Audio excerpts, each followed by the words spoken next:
You're welcome to this edition of Perspective Africana, where we try to focus or highlight the African perspective on regional, continental, and global issues. Today we'll be focusing on the 2023 presidential elections in Nigeria, which took place 6 days ago on the 25th of February 2023. The Nigerian presidential election was looked up to by many people across Africa and the world generally, because the world had always known that Nigeria, once we get our leadership question right, we'll be able to move on and attain our potentials. The Nigerian youths who had felt victimized and sidelined over the years registered in their millions for the elections. There were supposed to be about 93 million registered voters, most of them, over 40% of them, being youths. So it was actually, they knew that the youths had the power to make a change, and the youths came out. The elections was quite interesting because for the first time there was a three-party tussle between three major political parties, one of whom was a young talk of the Labour Party. The others were like the old stock of the ruling APC and the PDP. Now, come election time, the President Muhammad Buhari had vowed that there will be free and fair polls, but Nigerians were skeptical, and they had every reason to be skeptical, because this is a president who has not kept to any of his electoral promises, from his fight against corruption to his promise for employment. He has not kept to any of his promises, so people are skeptical of what he will do with the elections. So come election day, people trooped out in their millions across the country to exercise their franchise. But right from the very onset, on the beginning of the 25th, it became clear that things were going to go very, very wrong. Across the country, most polling booths never started early. When they started, there was either not enough materials, there were no ballot papers for the presidential elections, or some political parties did not find their logos on the ballot papers. So people got agitated, and naturally so.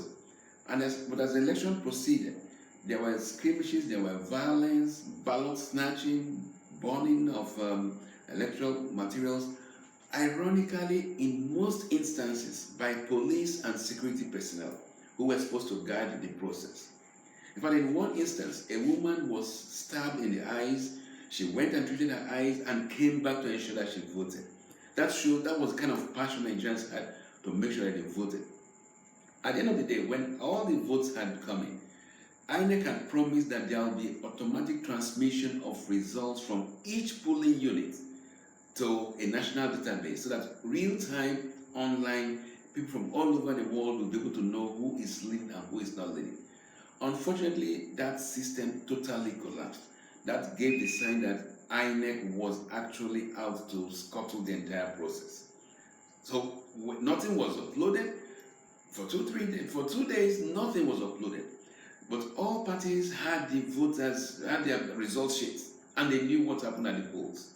Unfortunately, when the INEC began to upload the results, what they uploaded was a variance, complete variance, and it was all mutilated with a lot of junk coming from nowhere, which flooded the INEC results. So the elections proved to be a catastrophic disaster. And this was witnessed by both local and international observers, the Commonwealth, the African Union, the United States Embassy. They all witnessed, and their reports about the elections was that it fell far, far below par. And unfortunately, when INEC finally began to release the results, the parties protested that these results do not reflect what transpired at the poll.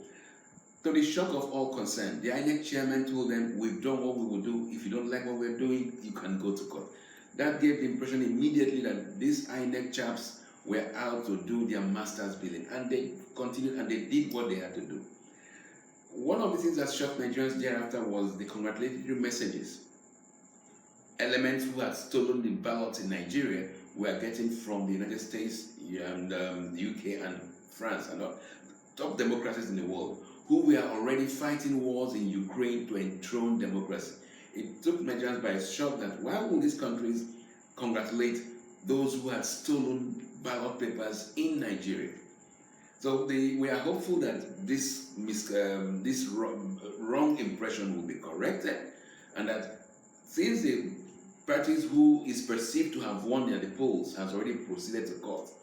There will be justice in the court processes, and Nigerians, the wish of Nigerians in the election will materialize. Already we are beginning to see very, very untoward responses.